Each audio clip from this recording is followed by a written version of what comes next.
daudz īpašas reizes, kad es domāju. Tu, kad vienīgais adrenalīns. Tad kaut ko ekstrēmu tāds. Kāds nomirst, bērs. Nu, kaut kādas skumjās brīžos, un tad, kad iet uz kapsētu. Nezinu, tad, kad varbūt uz robežas kaut kāds stāv, kad ir kaut kas slikts notikties. Bet tā īpaši nedomāju par to. Bija sakot, nedomāju. Nav bijis tādas situācijas, ka domāt. Kad? Es nezinu, naktīs, kad nevar aizmigt. Filmas tādas liek man aizdomāties par to. Par nāvis aizdomājos visbiežāk, tad, kad kāds tuvs cilvēks vai kāds pazīstams, tā kā nomirst. Tad droši vien ļoti grūti. Kad lasu kādus sarežģītus filozofiskus tekstus vai arī tādos grūtos momentos, kad nomirst kādi tuvi cilvēki. Visbiežāk tad, kad ir kaut kādas problēmas, es nekad nedomāju par to. Man nepatīk šīs domas.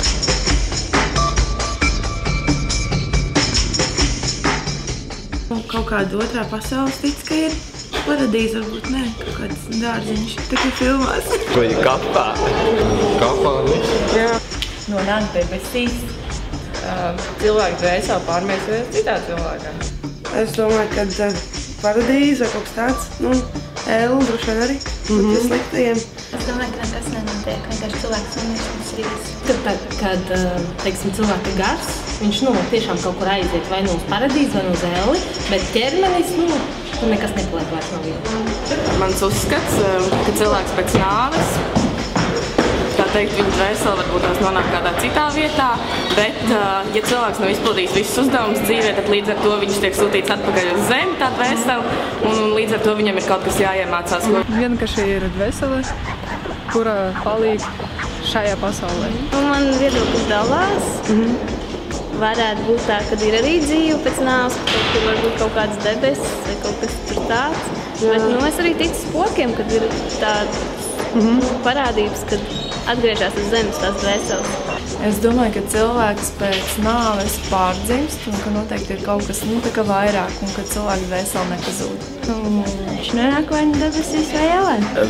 Dvēsele ir pilnīgi nesarojama ar ķermeni. Tāpat, ja mirst cilvēks, tāpat mirst arī dvēsele. Es piekrītu tai versijai, ka ir reinkarnācija. Es nezinu, man liekas, ka nekas nebūs.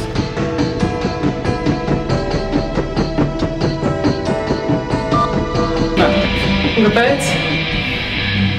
Tāpēc, kad zināt, kad nomirt, tad īsti nemaz nemēģināt izdzīvot kādu dienu, manuprāt. No vienas puses, jā. Kāpēc? Jo tas man palīdzētu plānot savu laiku. Un es droši vien izdarītu kaut kādas tādas lietas, ko es neizdarītu, nezinot to nāves datumu. Nē, es negribētu zināt, kad es nomiršu. Jo? Es nezinu, es negribu, lai man dzīve vienkārši tā apraujās, jo tas kaut kā psiholoģiski ieslēdzās klikšķis, ka tu zini, es, piemēram, rītā miršu, un tagad, kur iet skriet ķert grābt. Tad es labāk nezinu, un tad vienkārši viss. Es negribētu, es gribētu dzīvot šodienai, tā kā, izbaud nevis gaidīt, ak, Dievs, tad es miršu, man tas ir Dievs, es varbūt nepaspēšu to. Tas tā nebētas kāds. Jā. Nē, negribētu, jo es domāju, ka katram cilvēkam ir atvēlēts savs laiks. Domāju, ka jā. Jo? Tāpēc ne. Es nezinu, tik pesimistiski es jau nedomāju, ka negribētu. Interesē vienkārši.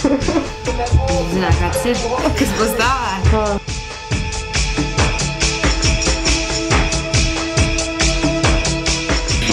Desmit neatbildētajiem jautājumiem pasaulē.